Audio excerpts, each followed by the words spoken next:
Hi guys, it's Becky, and today I want to make a necklace using some of the beads and the gemstone that came with my adoption of this beautiful gemstone from the Gemstone Orphanage.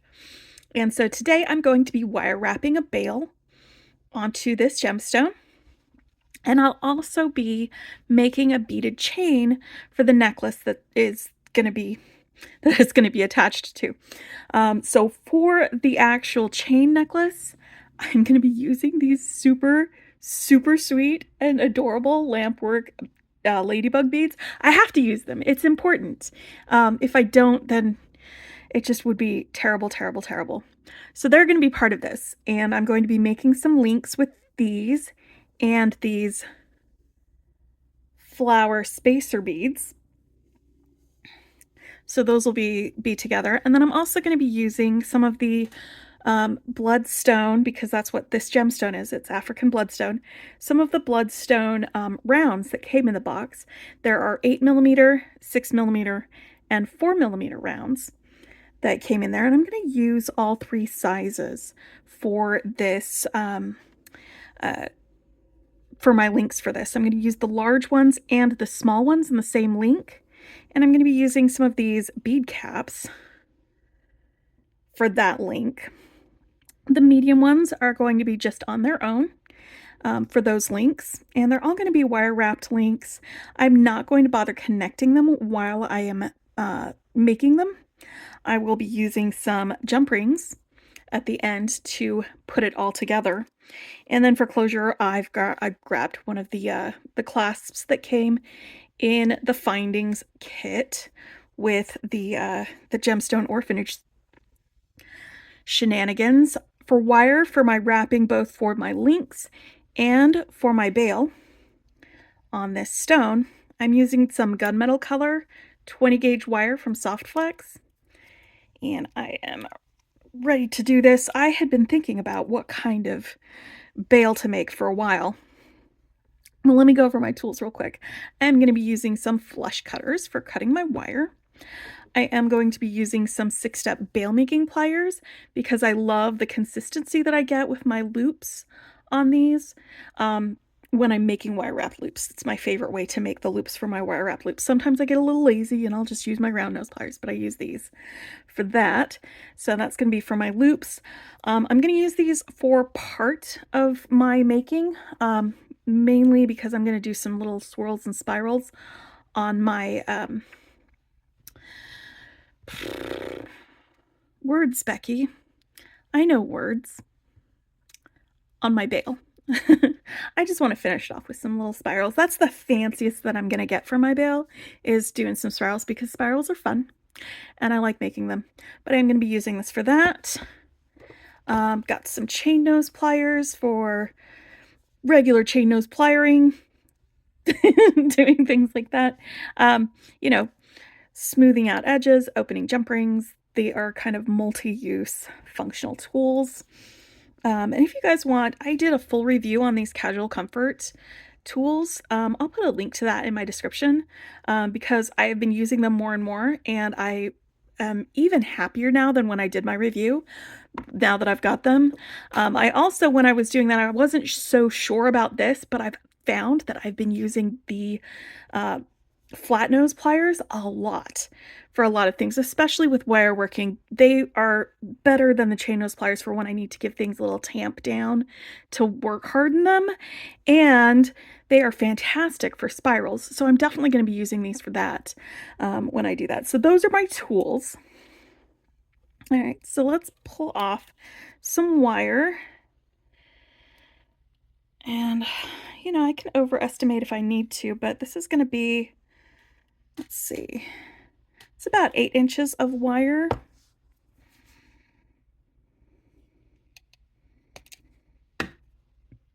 And I'm going to be cutting the end flush, so it doesn't really matter that it's not flush right now.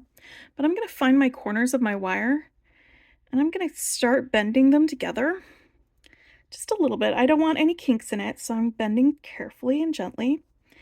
And I've warmed up my wire a little bit with my fingers before I started. All right, so right there in the middle, that's where I want. Now I want my loop at the top, I want it to be not oversized. I want it to be kind of proportional to about the width of this part here, but it's going to be sticking up above there. So I think this step on my bail making pliers is going to be my best one. So I'm just grasping this and I'm just going to cross my wires over the top just to make a loop. I'm not going to make a big loop. I'm not going to close the loop. I'm fine leaving that there because that's not the full loop and I'm not finished with this yet. All right, so where these meet, I am going to give my wire a little bend.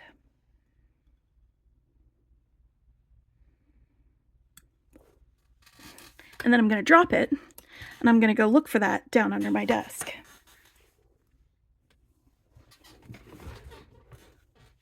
There we go. I found it. So it's meeting right there. It's a little bit bendy just because of the nature of it. I'm just going to straighten these out a little bit. They don't have to be perfectly straight.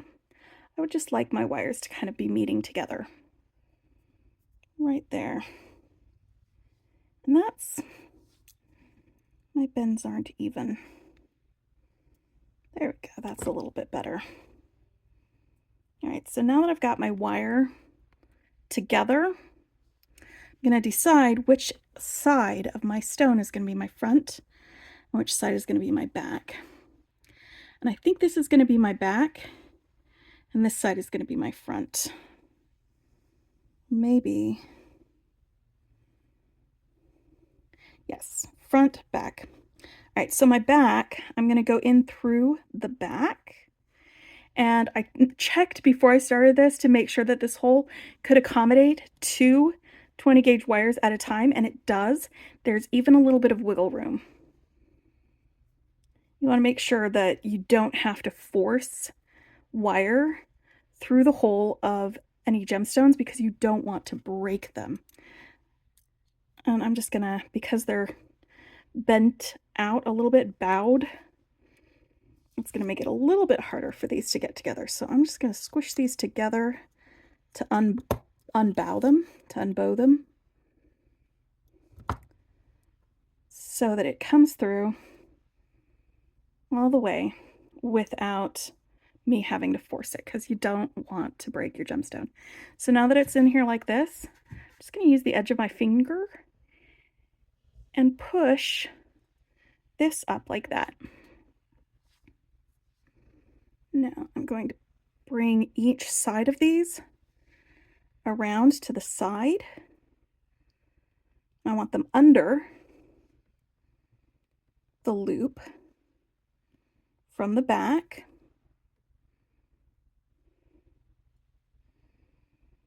And now I'm just gonna sort of bend this around so it comes through.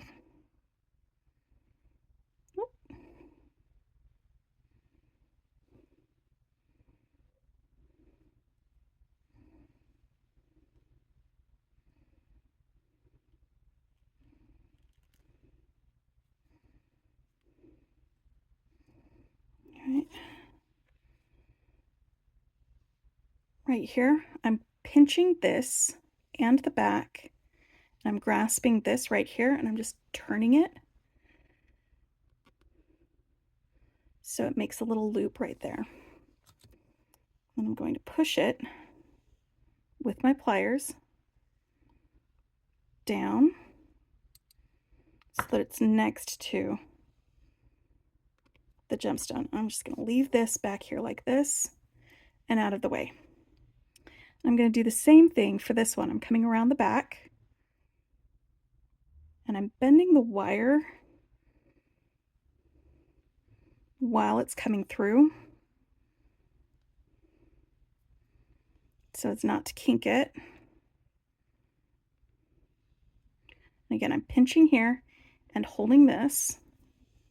I'm just going to give this a little tug.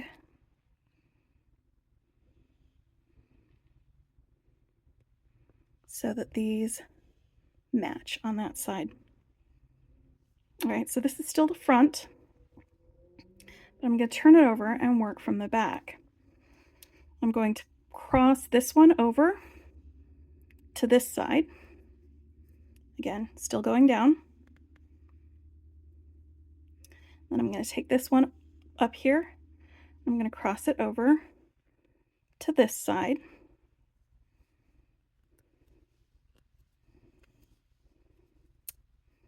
Now I need to plan how I want my swirls to go. So I'm going to work on my swirls from the back. This is what the front looks like. All right, now let's make sure our swirls are going to be the same length.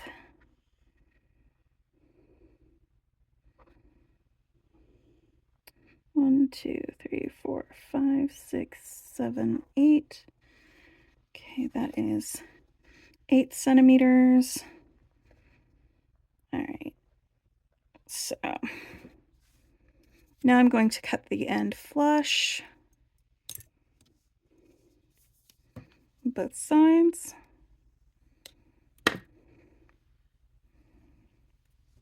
And I'm going to start spiraling. Let me move my tools out of the way. All right, for spiraling, I'm going to be using this and my round nose pliers. What did I just do with them? You moved them out of the way, Becky. That's what you did with them. Round nose pliers. Here we go. Now I think I want this one to swirl up and this one to swirl down. Maybe I want this one to go this way and this one to go that way. What do you think? This way and then that way? Let's try it. All right. So here on the end, I'm going to pinch it right between the very tip of my round nose pliers. You can kind of see it like that. I'm going to bend this all the way around to the other side. And while I'm twisting this, I'm pushing with my finger so that it bends around the wire in a swirl. And right here, because I don't want to grasp it here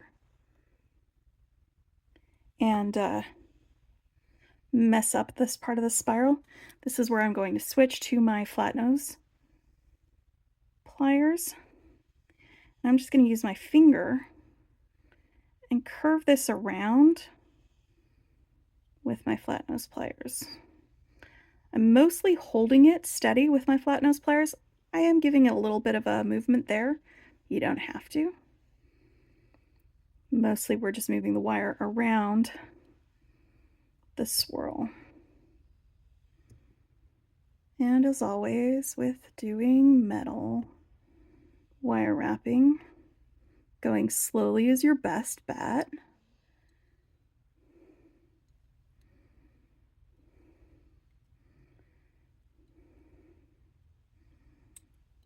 Okay. Now, all right, so there it is.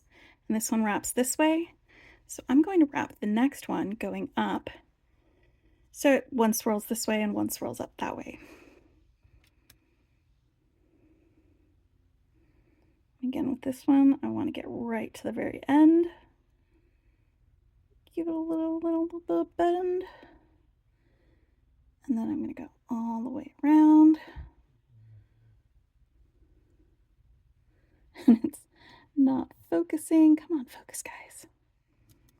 Now that it's at that part where I can't do it without squishing 2 wires together, that's when I switch over to my flat nose pliers.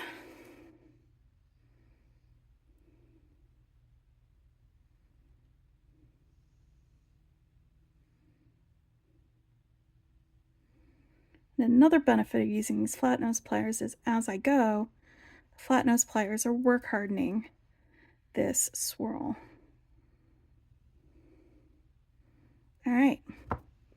So again, this is still from the back. So what I'm going to do is push. I've got my finger pressed against this back here so it doesn't move. And I'm just going to push this spiral around to the front. And I'm going to do the same with this one.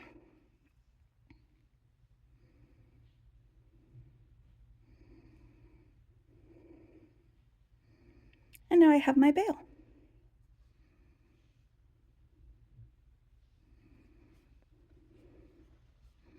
All right, so let's make a couple of links on camera with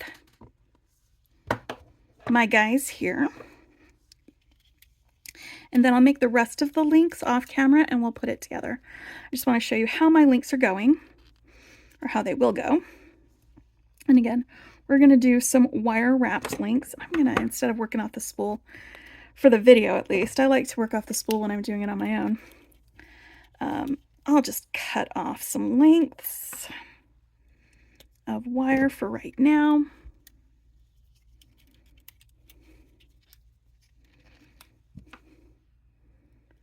All right, so as I said, I'm going to be using the 6mm round on its own. So for that, I'm going to be, again, wire wrapped loops. And I want to have consistent sizes with all of my loops. So I'm going to be using this second loop on my 6-step bail making pliers. So we bend it and then we bring it all the way around. I'm going to use the jump rings, 1, because it gives you a really good drape, and 2, because then I don't have to forget, like I am wont to do. If you've been on my channel for a while, you've seen me actually doing it, to attach it to the next link before I wrap it. So this way I can just wrap it.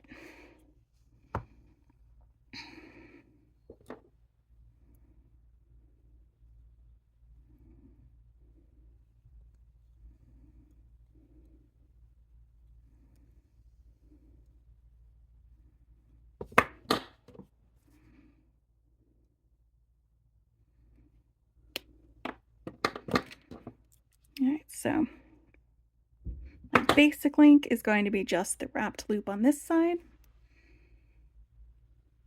a bead, and then a wrapped loop on the other side.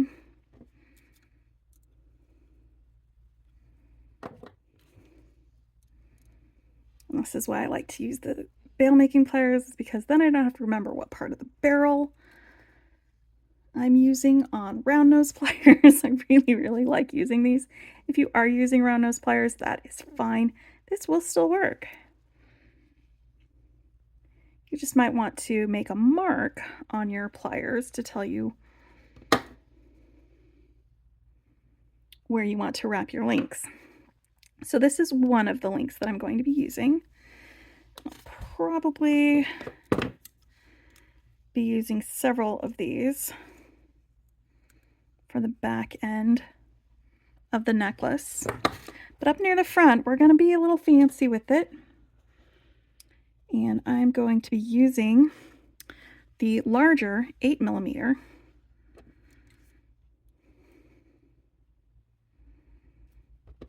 ones. Let me get my first loop started.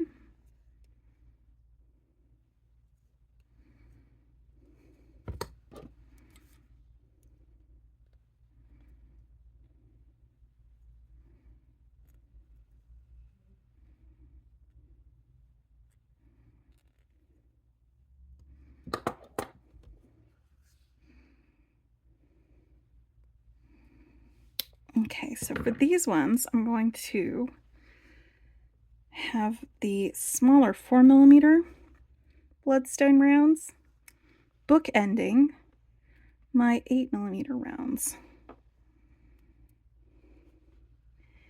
And we're going to have these bead caps separating them.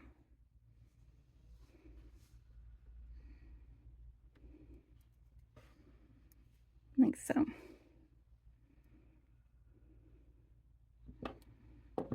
Alright, so when you do your second loop, I know we didn't talk it through on the last one. I want to make sure that I can't see the open face of this when I'm looking at it. I'm going to go ahead and grasp right where I want that to be and bend this over the top. And that leaves me some room here for wrapping my loop on the other end. And it also makes sure that my loops are going perpendicular to each other. No, not parallel. That's the other one, not perpendicular. There we go. Because you can readjust it and twist it after you've made the loops. I just like to, you know, give my loops a fighting chance right from the start. Because it's less stress on the middle if you don't have to twist it after you've made it.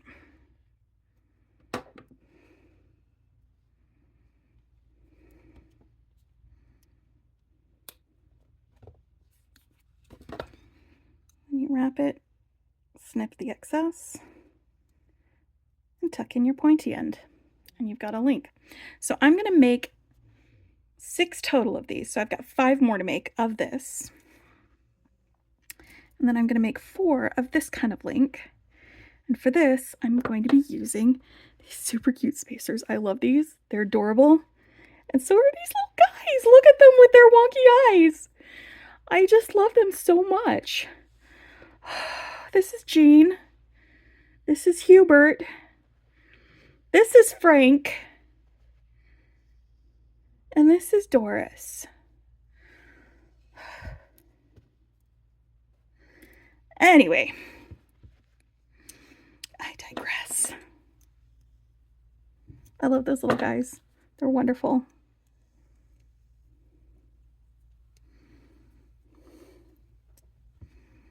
All right, so I'm going to make my loop, my initial loop, again, just like I did with the other ones.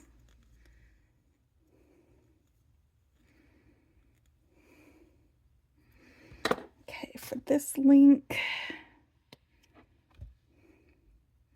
I'm going to put on my flower spacer. Actually, I want the point of my flower, that 5th petal, pointing away from our little ladybug. Because our ladybugs need to be eating some aphids to keep our flowers safe. That's what ladybugs are for. There we go. And with this, I'm going to have it pointing the other way.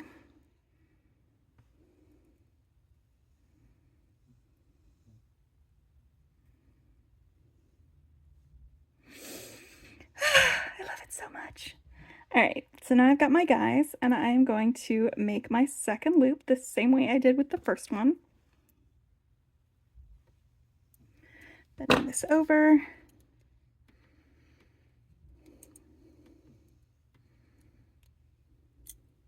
If you need to adjust the loop size, pull it tighter, rotate it more, you can do that.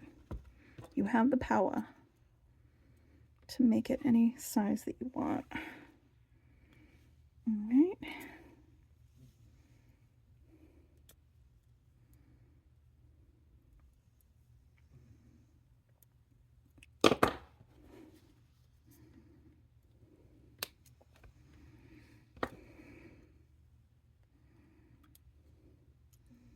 So I'm going to make 3 more of these links. So I will have 4 total of these, 6 total of these, and then however many I need for the length that I want of these. And I will meet you back here after I finish making my links. All right, so I have all my links made, and I went ahead and attached this strand already. And the order that I went in is one of these links with the 8mm and 4mm gemstones, followed by one of my ladybug links, and then we just have all 3 of these alternating between the 2 ladybugs. And then to bring around the back of the neck, I have the 6mm links that don't have anything additional. It's just the stones along the back of the neck. And I've got a pile of jump rings here that we're going to use to put these together. So let's go ahead and start from the end, and we'll work our way up here through to the very beginning. Now I'm just going to grab this lobster clasp and put it on this strand so I don't have to come and do that afterwards. And I'm just going to use the jump ring to attach it.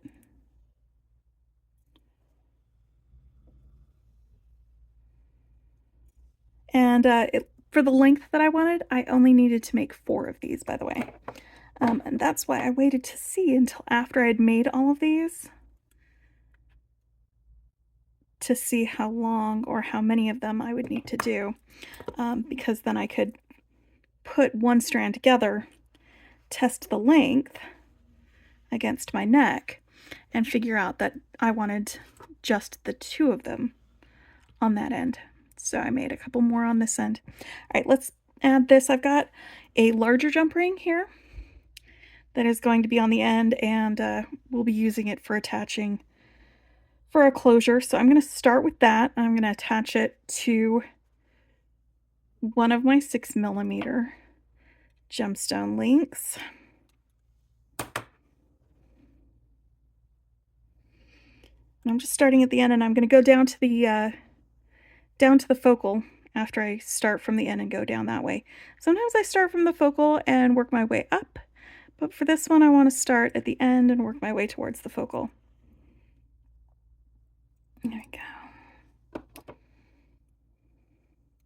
This is another great use for this flat nose plier, is it holds the jump ring rigid, kind of the way that a jump ring opener, one of those rings that you wear, you slide it in the side, it keeps it from deforming as you're opening and closing it with your other pliers.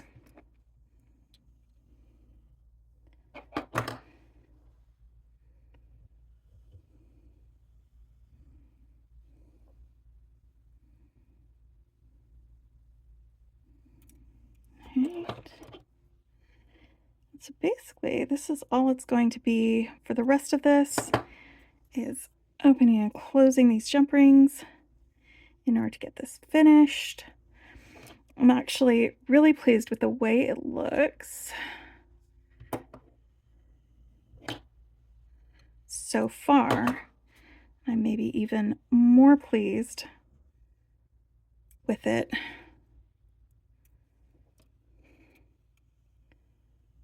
once it's completely done. There we go.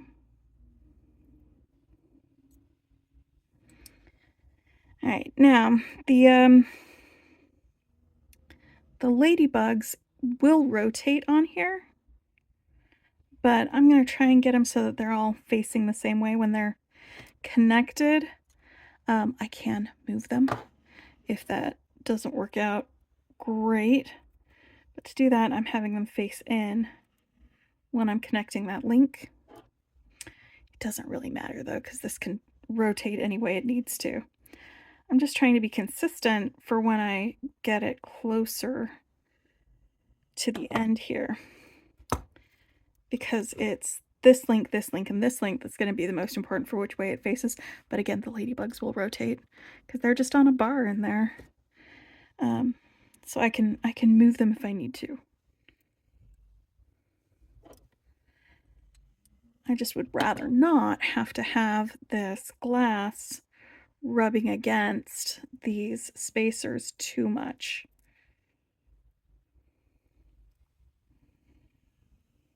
Okay, so it's on the outside. For that one. Go. And let's open up this jump ring.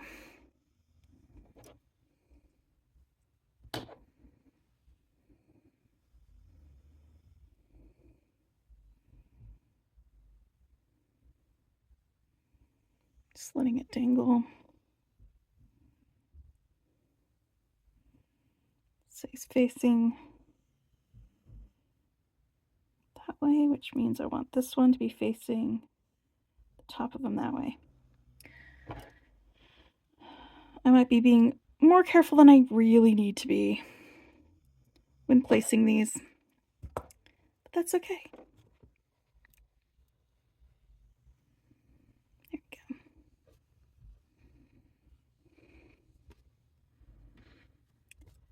And now I have just got 3 more jump rings to do. 1 for this one, and then 2 to attach both of these strands to my focal, which I'm just going to give you another close-up of that with the light on it, with the light behind it.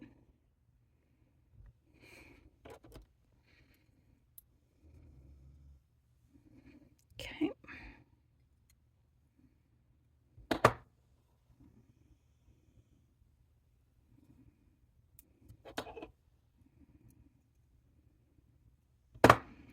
All right.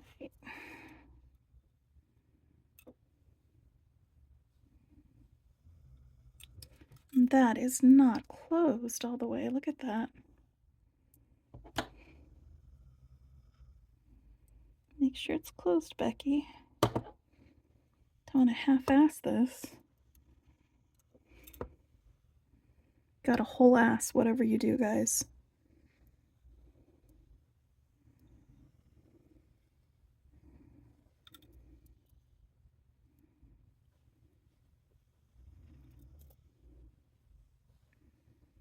Come on, Hubert. There we go.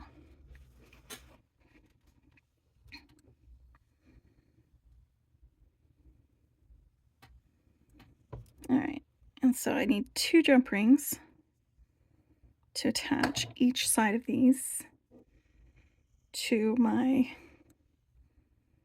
focal. Open the jump ring, Becky.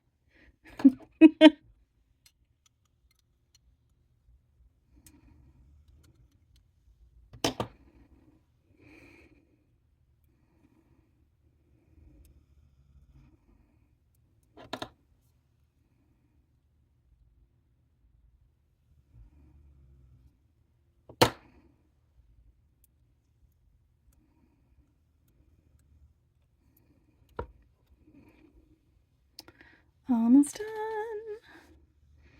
Just need 1 more jump ring to attach this end, and then it will be a complete necklace.